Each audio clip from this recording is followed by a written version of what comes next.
আচ্ছা, এই বডি দেখানো মানে কি? বডি দেখানো বয়স হয়েছে, এখন তো বডি দেখানোর সময়। ও তোমাদের বডি আর আমাদের বডি। ও তাই? হ্যাঁ, এখন আমার এটা এত শীতে আমার গরম লাগছে। বলছি মাঝে সাথে দেখি আপনি শিকারি শিকারি ভাব লাগে।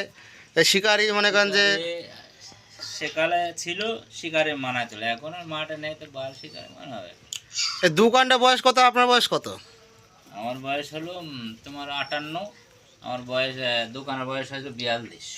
দোকানে বেড়ে 42? ও, তো ব্যবসা কেমন চলছে? ব্যবসা ভালোই চলছে। 20 টাকা দিয়ে তোমার 1 ঝোলা পেঁয়াজ কিনে নিয়ে এলাম, এখন ওই খাবো মরমর করে। তা জাতি জাতি তো জানতে চাই, সে পেঁয়াজ গুনতে আমরা দেখতে চাই। পেঁয়াজে লঙ্গরখানায় চলে গেছে। ও, পেঁয়াজ যে ডক্টর নিউজে, ভালো।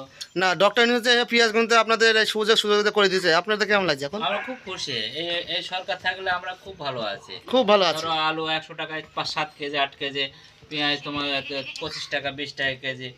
এছাড়া আবার কত না, তার মানে মানববন্ধন করে খুব একটা লাভ হয়েছে। মানববন্ধন করে যাদের বাস যায় তারা মানববন্ধন করবে। আমরা তো কিনে খাওয়া লোক, আমরা হ্যাঁ আমরা কিনে খাওয়া লোক, আমরা ভালো আছি। আমার 10 টাকা আলু হলে আরো ভালো। তুমি চাষি মরে গেল আমার বানা। তাই? হ্যাঁ তাই ডক্টর ইউনূসকে পেয়ে আপনারা খুব খুশি হয়েছে? একদম। এই সরকার আমরা চাই বারবার বারবার চাও? হ্যাঁ। তো ওটা কি খাইছেন? এটা ছেলে একটুখানি তোমার ওই খেজুরির নাড়ু দিল, তাই একটু খালাম, যে বাপ্পু বসে নিলাম। আচ্ছা।